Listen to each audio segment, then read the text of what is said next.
What do you think about the result of the match? The result of the match is better than I hope and than I think before. Than I think at the start. They very play well and fast ice hockey, and it's a good game, and it's bad for us, but yeah, we are here for fun, and yeah, but I'm happy with the results. It's not 10 or 12 or 15 goals against us, and it's okay.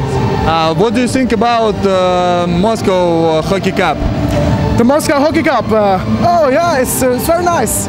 It's this good organization, nice guys who made it, and Artem, of course, yes, very nice, it's good, thanks. Thank you, good luck.